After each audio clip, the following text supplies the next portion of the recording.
Videos देखने के लिए सब्सक्राइब करें जनसत्ता.com, बेल आइकन दबाकर पाएं लेटेस्ट नोटिफिकेशंस। तो ट्राइबल सब प्लान का पैसा कहाँ खर्चा किया? आप सुन के हैरान हो जाएंगे, उसको उखाड़ने के लिए खर्चा किया गया। हमने सरकार से सरकार के ही कामकाज का ब्यौरा मांगा। इस 25,000 रुपए को डिसवर्स करने के लिए उड़ीसा में 274 करोड़ रुपए खर्च किया गया। तो बहुत सारी क्रूशियल इन्फॉर्मेशन है जो अधूरी है, जो सरकार की तरफ से नहीं दी गई है, लगभग 150 आर्टिकल। नमस्कार, स्वागत है आपका जनसत्ता पर। मैं हूं आपके साथ अंशिका सारडा। जनसत्ता के इस किताब और बातचीत वीडियो में आज हम एक ऐसी किताब के बारे में बात करेंगे जो कि पूरी तरह से आरटीआई पर बेस्ड है। इस किताब का नाम है वादा फरामोशी और किताब के लेखक हमारे साथ मौजूद हैं। नीरज, शशि और संजय, आपका स्वागत है। सर, आप लोग ये बताइए कि किताब लिखने के लिए लोग जनरली मीडिया रिपोर्ट्स का, इंटरव्यूज का और रिपोर्टिंग का, ग्राउंड रिपोर्टिंग का सहारा लेते हैं, लेकिन आप लोगों ने आरटीआई का सहारा क्यों लिया? आरटीआई का सहारा लास्ट में लिए। शुरू में हमने सरकारी दस्तावेज को खंगाला, उसके बाद मीडिया रिपोर्ट्स निकाली, उसको भी एसिमुलेट किया, इकट्ठा किया, गवर्नमेंट प्रोग्राम के ऊपर काम किए, उसकी फिलअप द ब्लैंक्स करने के लिए, यानी कि जो इन्फॉर्मेशन पब्लिक डोमेन में नहीं मिल रहा है उसको लाने के लिए हमने आरटीआई की, ताकि वो चैप्टर को हम कंप्लीट कर सके। जैसे कि 2014 में पहली मोदी सरकार आए और उसके बाद उसी साल अगस्त महीने तक एक योजना आई, राष्ट्रीय गोकुल मिशन उसकी नाम है। तो हमने जितने भी नोटिफिकेशंस है, उसकी प्रोजेक्ट ऑब्जेक्टिव्स है, वो सारे हमने निकाल ली। ऐसे ही हमने काम किया। शुरू में ही आरटीआई करना हमारा कोई मकसद नहीं था। जब कोई इंफॉर्मेशन नहीं मिल रहा है या इंफॉर्मेशन चाहिए उस चैप्टर खत्म करने के लिए, तो हमने उसके ऊपर आरटीआई किया। उसमें एक चीज और मैं जोड़ना चाहूँगा कि सूचना का अधिकार एक ऐसा कानून है जो जिससे जो भी सूचना मिलती है हम ये मान के चल सकते हैं कि वो ऑथेंटिक इन्फॉर्मेशन है, उसको आप कोर्ट में एविडेंस के तौर पर भी पेश कर सकते हैं, इतना ऑथेंटिक होता है। हमने सरकार से सरकार के ही कामकाज का ब्यौरा मांगा, तो सरकार जो बता रही है हम उसे सच मानेंगे, और आरटीआई की इन्फॉर्मेशन मिल रही तो ये एविडेंस के तौर पर आप कहीं भी इस्तेमाल कर सकते हैं। और आजकल एक ये चल पड़ा हुआ है कि इन्फॉर्मेशन नहीं किसी के पास, जो भी कोई कुछ कह रहा है वो परसेप्शन बेस है, नरेटिव बेस है। तो हमने इस किताब में जो जो बातों का जिक्र किया है, जो जो इन्फॉर्मेशन डाला, उसको स्कैन करके डाल दिया, वो सारी इन्फॉर्मेशन ऑथेंटिक है, राइट टू इन्फॉर्मेशन के थ्रू निकाली गई है और वो सच है।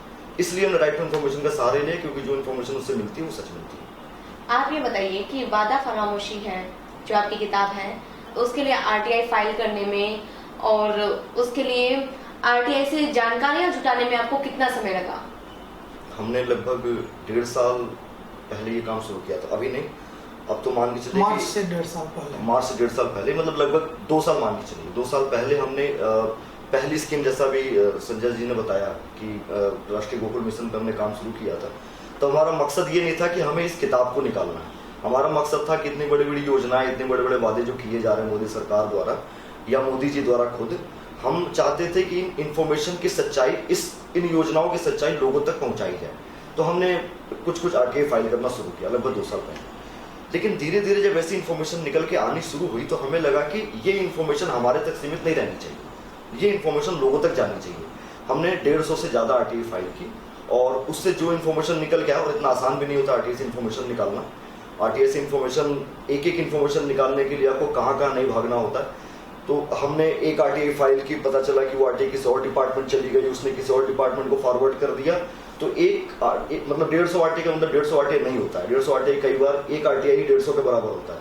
वो सब जगहों पर डिपार्टमेंट अलग अलग जगहों पर जा रहा है, वहां से इन्फॉर्मेशन आ रही, फिर उनको कंपाइल करना, उनका इंटरप्रिटेशन करना भी अपने आप में बहुत बड़ी बात है। तो हमने लगभग 2 साल लगा दिए इन आरटीआई को फाइल करने में, इन्फॉर्मेशन निकालने में और इसको एक किताब की शक्ल में देने में। तो टोटल कितनी आरटीआई आप लोगों ने फाइल की? लगभग 150 आरटीआई फाइल की। 150 आरटीआई, और उन सब का जवाब आया? 80% आ गया। और ऐसे नहीं आया, हमको अपील करना पड़ा, सेकेंड अपील करना पड़ा, जाके अपीयर होना पड़ा सीआईसी में। 1 साल लग जाते हैं एक केस की सुनवाई में। जब हम सेंट्रल इंफॉर्मेशन कमीशन गए, वहां पर सुनवाई हुई, वहां पर दोनों पक्षों को बुलाया गया, वहां पर भी जाने के बाद में कमीशन ऑर्डर कर रहा है कि इनको इन्फॉर्मेशन दो, उसके बाद भी उस इन्फॉर्मेशन को हमारे तक आने में बहुत वक्त लग गया। बहुत सारे ऐसे इन्फॉर्मेशन जो हमने इस किताब में नहीं शामिल किया क्योंकि उनकी इन्फॉर्मेशन अब तक पेंडिंग है। कमीशन ऑर्डर दे चुका है, डिपार्टमेंट अभी तक हमें वो इन्फॉर्मेशन नहीं दे रहा है। तो बहुत सारी क्रूशल इन्फॉर्मेशन है जो अधूरी है, जो सरकार की तरफ से नहीं दी गई है, उनका अभी तक हम इंतजार कर रहे हैं। मोदी सरकार वापस आ चुकी है, अब 5 साल का कार्यकाल मोदी जी के पास हो रहा है। तो इससे पहले हम देख चुके हैं कि डेटा को लेके जो मोदी जी का टेन्योर था उसमें काफी भ्रम था। तो आपको क्या लगता है कि क्या इसी ने ही आपको उस आरटीआई से बेस्ड एक किताब लिखने के लिए गाइड किया?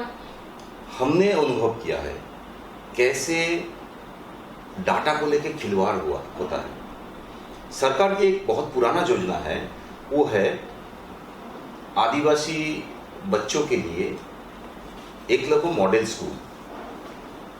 तो 2017 में जो आरटीआई किए थे कि आपने कौन सी साल में कितने, पिछले 10 साल का बताइए, कौन सी राज्यों को कितने स्कूल सैंक्शन किए हैं, रेसिडेंशियल स्कूल, जवाहर नवोदय विद्यालय या राजकीय दिल्ली गवर्नमेंट का राजकीय विद्यालय की तरह आप उस मॉडल में आप तैयार करेंगे। 1999 से चल रहा है, तो उसकी विवरण दीजिए। तो 2017 में जो विवरण दिया है और 2018 में जो विवरण दे रहे हैं उसमें काफी अंतर है। डाटा लेके तो फजिंग हो रहा है, बट मोदी सरकार 2 आ गया। हम अभी देखेंगे कि कंटिन्यूअस प्रोसेस में बाकी सारे प्रोजेक्ट जो हमारा ऑनगोइंग है उसकी हाल अगले 5 साल में कहाँ जाके पहुंचे। मतलब वादा फरामोशी के अलावा आगे और भी आपकी किताबें आएंगी पार्ट 2, जैसे मोदी 1 हुआ है, मोदी 2 जा रहे हैं, तो वादा फरामोशी के देखिए ये मोदी सरकार पार्ट 1 5 साल का लेखा जोखा है इसमें, 2014 से 2019। और मेरा ये मानना है, मतलब हम तीनों लोगों का ये मानना है कि ये ब्लूप्रिंट है मोदी सरकार के गवर्नेंस का, और ये बताती है कि अगले 5 साल सरकार कैसे चलने वाली है। इसमें एक चैप्टर है जिसमें हम लोगों ने लिखा है भारतीय रेल के ऊपर कि इंडियन रेलवेज को लेकर के क्या क्या दावे किए थे मोदी सरकार ने कि हम शक्तिमान चला रहे हैं, तेजस चला रहे हैं, बुलेट ट्रेन लेकर आने वाले हैं। और इस पर हम लोगों ने एक चैप्टर किया भारतीय रेल वादे खोखले दावे फेल। अब इसकी कहानी क्या है कि पिछले 5 सालों में, मतलब 2014 से 2019 में इनके ट्रेन न समय पे चले, न इन्होंने रेलवे लाइन का डबल जो दोहरीकरण होता है वो ठीक ठाक किया। LIC का 1.5 लाख करोड़ रुपए का इन्वेस्टमेंट का प्लान था रेलवे में, 10,000 करोड़ रुपए से ज्यादा मिला ही नहीं। तो जब कुछ नहीं हुआ तो क्या होगा? प्राइवेटाइजेशन होगा। तो ये मैं इसलिए कह रहा हूँ, ये ब्लूप्रिंट है, ये सिर्फ 5 साल के कामकाज का कच्चा चिट्ठा नहीं है। ये अगले 5 साल का बताएगा कि इसी ढर्रे पे सरकार जाने वाली है, न इससे इधर न इससे उधर। जैसा मैं आपको बता रहा था कि इसमें एक चैप्टर है जो इस बुक का सबसे पहला ही चैप्टर है गंगा के ऊपर। जैसा मैंने बताया कि कल मैं एक टीवी रिपोर्ट देख रहा था कि बनारस में गंगा की क्या हालत है। अब इस चैप्टर में यह बताया गया है कि पिछले 5 सालों में 2014 से नवंबर 2018, हम लोगों का डेडलाइन था नवंबर-दिसंबर 2018 आरटीआई का, तो तब तक जो जवाब मिला है वो जवाब क्या बताता है कि गंगा सफाई को लेकर के क्या क्या काम हुआ। मैं मोटे तौर पर 2-3 चीजें बताता हूँ। एक होता है real time bio monitoring system, जो रियल टाइम में गंगा में पॉल्यूशन के और उसके फिजिकल केमिकल कंडीशन को बताता है। 113 लगने थे गोमुख से गंगा सागर के बीच। अभी कौन पूछेगा मोदी जी से कि एक भी क्यों नहीं लगे नवंबर 2018 तक, और कहा गया हजारों करोड़ रुपए नमामि गंगे का। बीजेपी का या किसी भी पॉलिटिकल पार्टी का, लेकिन बीजेपी का थोड़ा ज्यादा कॉर्पोरेट से जो एक मधुर संबंध है ये जग जाहिर है। तो कॉर्पोरेट घरानों ने भी खूब गंगा आरती की, खूब ब्रांडिंग की नमामि गंगे की। खर्च कितना किया गंगा को साफ करने के लिए? अब इसमें चैप्टर है कि 1 भी रुपया खर्च नहीं किया। आज जो सच की परिभाषा है वो बदल गई है। आप as a journalist, as a social activist, आप बोलते रहिए सच कि ये सच है, आपको दुत्कार दिया जाएगा, आपके सच को खत्म कर दिया जाएगा और एक सरकारी सच निकल कर सामने आएगा तो सब पे भारी पड़ेगा। तो हमने इसीलिए कहा कि हम सरकारी सच को ही सामने लाएंगे। तो ये जो किताब है आपकी, आप तीनों ने इस किताब में किन जानकारियों पे ज्यादा जोर दिया है? सबसे पहले हमने काम चालू किया आदिवासियों के लिए। क्यों? क्योंकि they are the most poor in our country. Per capita income से लेकर उसकी जीवन यापन करने की जो हालत है आज की डेट में, अगर आप जाके देखेंगे, मैं खुद जाके देखा, उड़ीसा में गया, झारखंड में गया, बंगाल में देखा, बहुत खराब है। हमने चालू ही किया था आदिवासियों के ऊपर काम, और आप सुन के हैरान हो जाएंगे कि हमने आरटीआई करके निकाला कि सरकार अगर आदिवासियों को उखाड़ के फेंका है तो 2 मंत्रालय ने उसको उखाड़ के फेंका है। एक है कोयला खुनी आविष्कार हुआ है या खनन करके निकाला, उस एरिया को खाली कर दिया गया, जल जंगल को बर्बाद कर दिया गया। रहता कौन था? वही सावताल, भीम, कोल, मुंडा, ये लोग रहते थे। उसका आदिवासी का वो गढ़ था, उसको उखाड़ के आपने फेंक दी। बहुत अच्छा काम किया। और दूसरा कौन मिनिस्ट्री ऑफ माइंस। तो अब क्वेश्चन आता है कि सरकार की इसके पीछे क्या करना था कि सबसे गरीब जो हमारे तबके है उसको बाकियों की बराबर लाने के लिए अपने जेब से कुछ रुपया दे दो, प्लान बनाओ, उसको कहते हैं ट्राइबल सब प्लान। 1975 में most probably 5th 5-year plan में ये लाया गया था इंप्लीमेंटेशन करने के लिए। बहुत अच्छी बात है।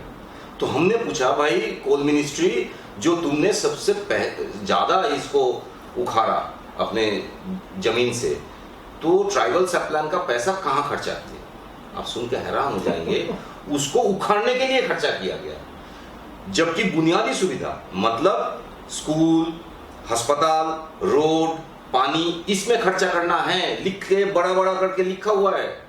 और खर्चा किस में किया गया? एक्सप्लोरेशन। किसकी एक्सप्लोरेशन? कोयला का ही एक्सप्लोरेशन करोगे ना। स्टोइंग, किसका स्टोइंग करोगे? कोयला का ही करोगे ना।